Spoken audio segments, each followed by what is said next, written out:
Hola a todos, mi gente linda, mi gente bella, mi gente hermosa. Bienvenidos otra vez a su canal de Filósofo 777.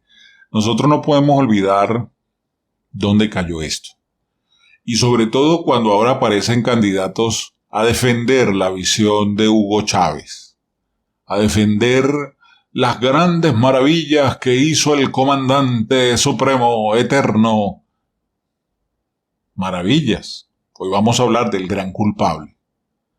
Porque el personaje que lanzó al país por el despeñadero, mucho antes de que Estados Unidos aplicara las primeras sanciones, se llamaba Hugo Rafael Chávez Frías, alias el Sambo de Sabaneta, hoy extinto y en la sexta paila, de donde no volverá pa' que le duela a los chavistas. Quien no volverá es este tipo.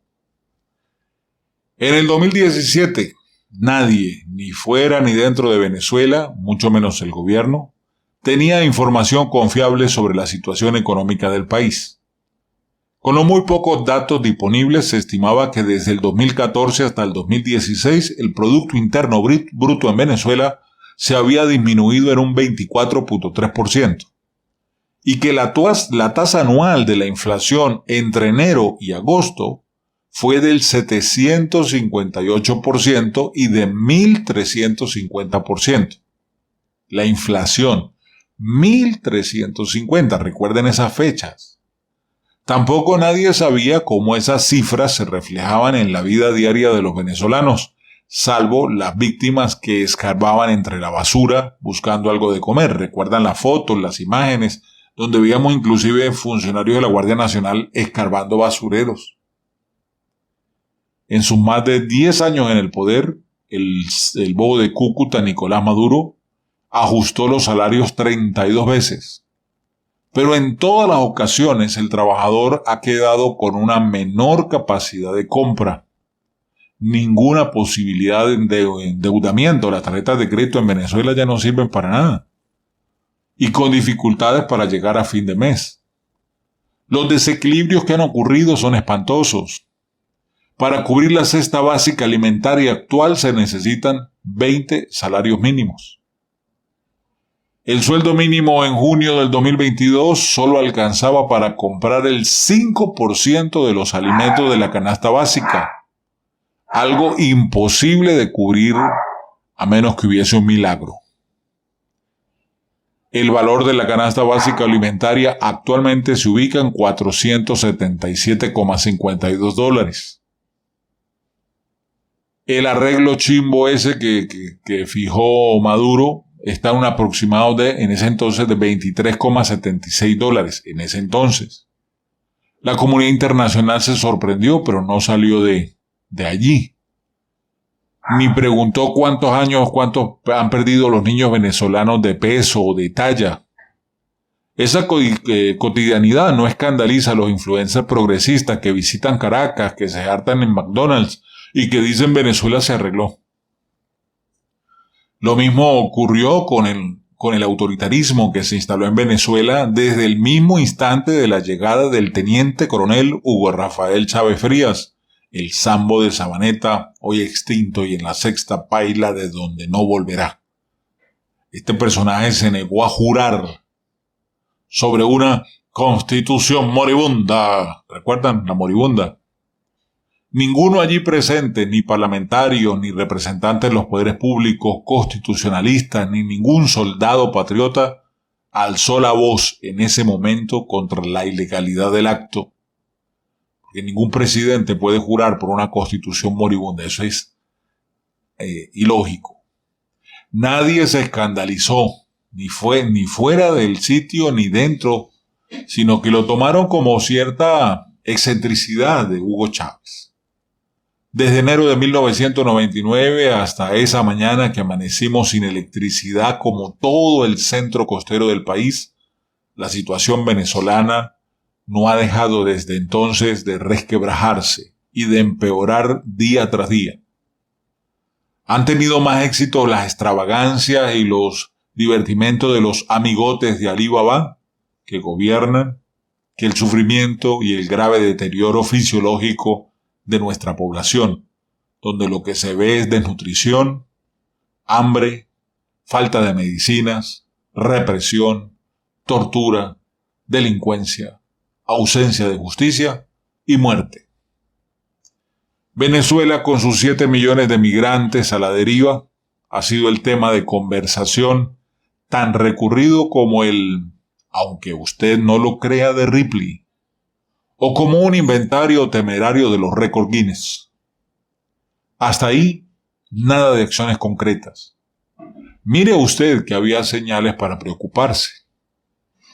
La impasibilidad de la comunidad internacional ante los desafueros inadmisibles y los descalabros imperdonables le costaron vida a los más indefensos, particularmente a los niños.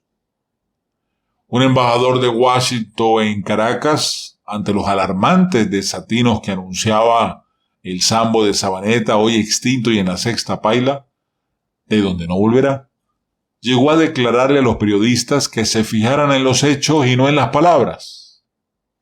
Y los hechos fueron varias veces peores que la misma verborragia.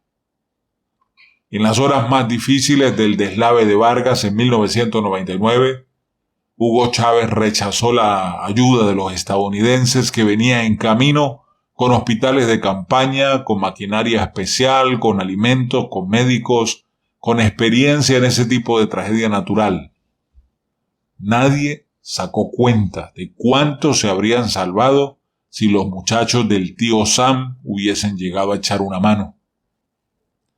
Los cálculos los hicieron en agosto del 2017, cuando en la Casa Blanca dejó de saltar de rama en rama y por primera vez impuso sanciones financieras contra el gobierno de Nicolás Maduro, cuando se prohibieron las negociaciones sobre nuevas emisiones de deudas y de bonos tanto del gobierno como de PDVSA, además del pago de dividendos al gobierno de Venezuela.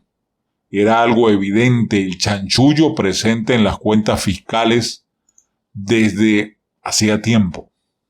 Desde tiempos en que era normal que la enfermera de Chávez dejara de ponerle inyecciones de vitamina B y ella se encargara totalmente del tesoro de la República de nuestro país. Pero sus trapisondas no afectaban a los tenedores de bonos sobrevaluados de PDVSA o los bonos de la República, los bonos de la deuda. La razón de las sanciones quedaron expuestas en 3 líneas de un escueto comunicado de prensa. La dictadura de Maduro sigue privando al pueblo de Venezuela de los alimentos y medicinas y encarcelando a los miembros de la oposición que fueron elegidos democráticamente y reprimiendo en forma violenta la libertad de expresión. No habían transcurrido 2 años de las medidas cuando 2 expertos economistas del Center for Economic and Policy Research, Mark Weisbrot y Jeffrey Sachs, publicaron su paper contra los castigos colectivos que significaban las medidas estadounidenses. Las sanciones redujeron la ingesta calórica de la gente, aumentaron las enfermedades y la mortalidad tanto de adultos como de bebés. Desplazaron a millones de venezolanos que huyeron del país como resultado del empeoramiento y de la depresión económica y la hiperinflación. Las sanciones han infligido daños muy graves a la vida y a la salud de las personas, incluyendo más de 40.000 muertes entre los años 2017 y 2018. Fueron las palabras de estos 2 especialistas comprados por el régimen. El régimen de Maduro encendió los altoparlantes del progresismo alrededor del planeta, bots e influencers incluidos, para que se hicieran eco del paper de las sanciones que demostraban el carácter inhumano de dichas sanciones, y todos repetían como loros el mismo estribillo: el levantamiento de las medidas que infligían tanto dolor al pueblo. En Europa, más sensibles al oído izquierdo, no pocos llamaron al comedimiento, a no exagerar en contra de las sanciones. Los teóricos e invitados recurrentes a los programas televisivos citaban que Barack Obama, para reforzar su planteamiento de que las sanciones no funcionan, y ponían como ejemplo el caso de Cuba, de Irán, Corea del Norte y de Rusia, que tras décadas de bloqueos todavía mantienen su régimen de gobierno intacto, mientras el pueblo es el que sufría todas las calamidades. Un ejemplo muy recurrente del fracaso de las sanciones y a la vista fue aparte ver la proliferación de bodegones que ofrecen una variedad de productos importados tras años de abastecimiento generalizado. Bastó que Estados Unidos dejara de comprar crudo venezolano y prohibieran venderle insumos para producir gasolina para que apareciera una famosa burbuja de la bonanza. Una burbuja que es un espejismo, algo aparente, limitada al comercio y al consumo, donde no hay producción, solo remesas de los emigrados y el mercadeo opaco de minerales. La pobreza en el año 2022 arropaba a las 4 esquinas parte de la población que todavía queda en Venezuela. Antes de las sanciones financieras que no impiden la resistencia humanitaria, ni los negocios con venezolanos no relacionados con el régimen, Maduro aplicó el corrupto control de cambio e impidió la importación de medicinas, de alimentos y bienes de producción. Bloqueó millones de dólares en ayuda humanitaria que hubiesen ayudado a los pacientes con cáncer del Hospital de Niños J.M. de los Ríos. Los centros de salud pública fueron arrastrados por décadas de desidia y abandono. En lugar de beneficiar al pueblo con los ingresos del arco minero, prefirieron pagar todas las deudas o partes de las deudas contraídas con el país de la R, con China, con Irán y con Turquía. Además, inyectar parte de ese dinero en la compra de herramientas de fuego, tecnología de inteligencia para intimidar a la oposición, enriquecimiento de facilitadores del régimen. Fueron las sanciones las que obligaron a Maduro a levantar su propio bloqueo y autorizar al final la entrada de ayuda humanitaria. Pero no había consenso en la comunidad internacional para que el régimen de Maduro fuese obligado a rendir cuentas. El teniente coronel Hugo Rafael Chávez Frías, conocido como el Sambo de Sabaneta, hoy extinto y en la sexta paila de donde no volverá, había lanzado el país por un despeñadero mucho antes de que Estados Unidos aplicara con guantes de seda las primeras sanciones en contra del régimen que el movimiento Quinta República y sus aliados multicolores implantaron en Venezuela a partir del año 1999. La economía venezolana se desplomó con el golpe de Estado del 4 de febrero del 92. Precisamente cuando en el proceso de modernización del aparato económico y la expansión de los mercados del segundo gobierno de Carlos Andrés Pérez impulsaron el crecimiento del Producto Interno Bruto en un 10.3%. Los militares en su momento no lograron capturar el poder por la impericia militar de Chávez, pero igualmente el país se desencuadernó. Solo al final del gobierno de Rafael Caldera hubo una recuperación del Producto Interno Bruto, pero ayudaban muy poco los bajos precios del petróleo y la senectud de Caldera.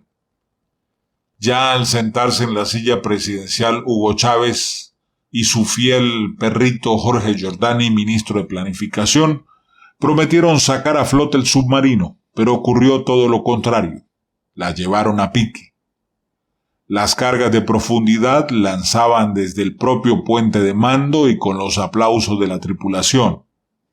Ya habilitado Chávez con los poderes legislativos para acelerar los cambios, Chávez cometió los primeros estropicios y recibió los primeros cacerolazos de la época. Se peleó con los medios de comunicación porque sus títulos e informaciones no se ajustaban a lo periodístico de la revolución. Se peleó con los gremios, principalmente con los médicos, y comenzó a tratar de darles orientación ideológica a la enseñanza. Allí fue donde Chávez tuvo los primeros choques con la sociedad civil, donde vinieron las primeras manifestaciones contra lo que se veía como una réplica del modelo cubano. Los médicos de barrio adentro no curaban una diarrea, ni a los entrenadores deportivos ganaban una caimanera, pero identificaban a los contrarrevolucionarios y escuálidos, míralos tú, decía Chávez. Luego de reiteradas denuncias de corrupción, de mal manejo de la economía, de haber establecido una cuota petrolera gratuita a La Habana e innumerables arbitrariedades, la sociedad civil se lanzó a la calle a forzar su salida con marchas pacíficas y con banderas ondeantes. Aunque había repetido que no tendría ningún problema alguno en dejar la presidencia si el pueblo se lo pedía, y era lo que estaban pidiendo cientos de miles de manifestantes, aún así Chávez no renunció. Para él ese no era el pueblo. Para él la gente que salía a la calle eran señores o señoras del country club o las cifrinas de Caurimare, eran los escuálidos, el cognomento que les adosó a los opositores.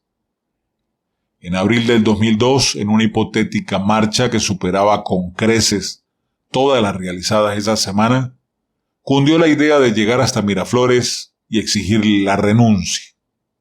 Luego de recorrer la autopista del Este y encontrar obstáculos a la altura del Plaza Venezuela, el recibimiento en la avenida Urdaneta y en el Calvario fue criminal.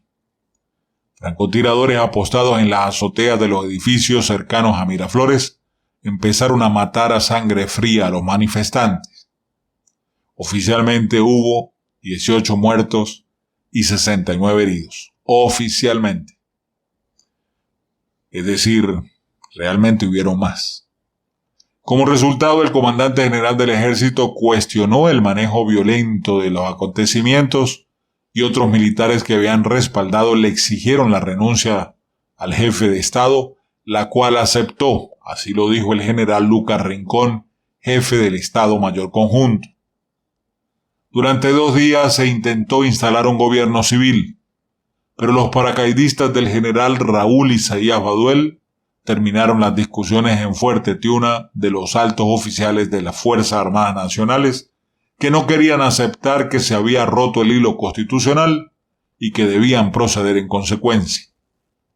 Todavía quedan aristas ocultas de los acontecimientos del 11, 12 y 13 de abril, el día que volvió Chávez, con un crucifijo de plata en alto pidiendo perdón, prometiendo que iba a cambiar su forma de gobernar y congelaba los 49 decretos con fuerza de ley dirigidos a la destrucción de la propiedad privada y el control absoluto de la economía. Empezaba, según Chávez, la justa distribución de la riqueza y la estrecha alianza con Cuba.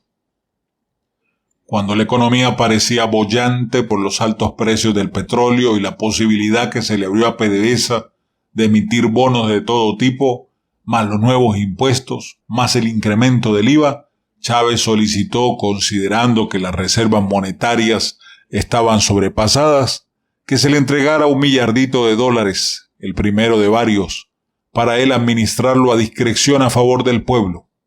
Recordemos, según él, Chávez es el pueblo. Luego Giordani habló de la pérdida de $300.000 millones en manejos oscuros del control de las casas de cambio y antes de $3.500 millones que se habían perdido del fondo de inversiones que operaba con el nombre de Bandes. Fue el mismo Giordani que dijo que el entorno de Miraflores apestaba. Desde el mismo día que Chávez se negó a jurar sobre la Constitución de la República de Venezuela vigente, su antipatía contra Estados Unidos fue cogiendo volumen en el altavoz presidencial. En sus baños de masa en la avenida Bolívar de Caracas, Chávez mandaba a los gringos al carajo y se burlaba de W. Bush y de sus funcionarios, pero las relaciones petroleras se mantenían sin bemoles. Los embarques eran puntuales. Los pagos eran exactos. La producción superaba los 1.350 millones de barriles diarios y los ingresos subían de forma demencial. Chávez llegó a decir que el precio justo del barril de petróleo debería ser $200. Mientras, sin importar a qué alto precio se vendiera, en el presupuesto y los ingresos del Estado se estimaba entre $36 y $40. Lo demás, la diferencia, se iba por las vías discrecionales y los estados de emergencia que eliminaban la lentitud administrativa y sobre todo los controles. Luego de los sucesos de abril del 2002, los ataques contra Estados Unidos causaron mucha gracia a la comunidad internacional. George W. Bush precedió a Chávez en su discurso ante la Asamblea General de la ONU como si animara a cuanto vale el show. Al subir al estrado exclamó que olía a azufre, una alusión de que el estrado había estado el diablo. Y hubo muchas carcajadas y risas de conveniencia allí en la plenaria. Aunque la producción de hidrocarburos empezó a caer desde la huelga general del 2002 al 2003 y vino el despido de 19.700 trabajadores de PDVSA, las compras estadounidenses de petróleo se mantuvieron hasta el año 2018. La Casa Blanca compraba crudo y Miraflores combustible refinado. Ese año, según los reportes de Eurostat, la anticapitalista y anti-yanqui República Bolivariana tenía como principal socio comercial a los Estados Unidos, con una participación del 34%, por delante de la India y de China. En el plano internacional se presentaba como antiimperialista, como devoto ferviente de la paz y de la autodeterminación de los pueblos. Y mampuesto, empero, estrechaba su gran amistad con la FARC y el ELN, dos organizaciones guerrilleras de Colombia, con lazos fuertes a las actividades del narcotráfico y a la industria de los secuestros. Asimismo, con grupos criminales y terroristas internacionales del Medio Oriente y del resto del mundo. Con la cara bien lavada y fresca le pidió a Francia que liberaran al Chacal, a Ilich Ramírez Sánchez, condenado a varias cadenas perpetuas por el rosario de asesinatos que cometió, de los cuales no se arrepiente. El amarre con Cuba era tan fuerte que hasta propuso que Cuba y Venezuela fuesen una misma nación que se llamaran Cuba-Ben. No prosperó en su invitación.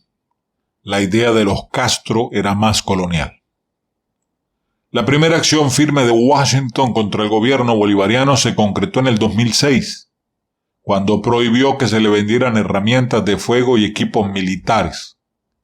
Los lazos con La Habana y sus relaciones oficiosas con la guerrilla colombiana lo hizo percibir a la Casa Blanca que Venezuela tenía poca actitud y poca voluntad de cooperar en la lucha contra el terrorismo y el narcotráfico. Es más, no se metió en Honduras. Con los ingresos de la venta petrolera a Estados Unidos, Chávez le compró al país de la R, entre los años 2005 al 2007, más de $4.000 millones en 24 aviones Sukhois. Compró 50 helicópteros de combate y 3 modelos Mi-26T, los más grandes del mundo, que hoy en día, escuche bien, hoy en día, están abandonados como chatarra en la Carlota. Compraron también 100.000 fusiles AK-103. Compraron tanques T-72 y misiles antiaéreo S-300, entre otros equipos militares. Igualmente había un acuerdo para construir en Venezuela una planta de fabricación de fusiles Kalashnikov y otra de fabricación de municiones. La comunidad internacional no preguntó para qué se querían tantas armas ni por qué había tanta colaboración con la FARC-EP, considerada terrorista por los Estados Unidos desde 1997. El bueno de Norman Chomsky todavía no se había enterado de los vejámenes sufridos por la jueza María Lourdes Afiuni. Pero The Guardian seguía con los ojos y los oídos tapados por el bla bla bla rojo-rojito. En el año 2008, ya Chávez había logrado la opción de ser reelegido indefinidamente. Y aunque la oposición se había logrado una gran victoria, a la que Chávez llamó victoria de miércoles, para no citar la grosería, en el referéndum del 2007, para convertir a Venezuela en socialista, fue imponiendo su socialismo, por otras vías y otras modalidades. La economía se comportaba como una vieja y pesada maquinaria que a falta de reparaciones mayores estaba presentando cada vez más problemas. Aunque llegó a afirmar que hasta con el petróleo a $0 en Venezuela no iba a sucumbir económicamente, con el barril a 60, una de 3 partes de los venezolanos supieron lo que era acostarse sin cenar y sin esperanzas de conseguir desayuno. Sus engranajes se trancaban con la realidad y la ineptitud gobernante. Expropiaciones, impuestos, control de cambio, caída de precio de petróleo, baja continua de la producción, resortes de la maquinaria estaban vencidos. El óxido se expandía. Las pequeñas grietas se multiplicaban. Y a pesar de la abundante corrupción, que como decían entre ellos era grasita para la marcha del Estado, había sido ya marcada la inminente catástrofe y estaba a vuelta a la esquina y a todo color la ruina y destrucción de nuestro país. El único responsable, Hugo Rafael Chávez Frías. Él fue el primero, él fue el que lideró y por eso el día de hoy estamos hablando del gran culpable. Sé que estás de acuerdo conmigo y sé que te quedaste hasta el final. Muchas gracias por eso. Déjame tus comentarios si tienes algo que acotar sobre el tema. Si quieres algo que quieras reforzar o que quieras refutar, déjalo allí en la caja de comentarios. Y te recuerdo que si quieres ganar dinero estudiando, aprendiendo desde casa de forma autodidacta con cursos de excelente calidad, te invito a visitar autodidactamillonarios.com. Un abrazo, rompecostillas. Bendiciones para todas y todos. Dedito arriba y recuerda, para adelante es para allá.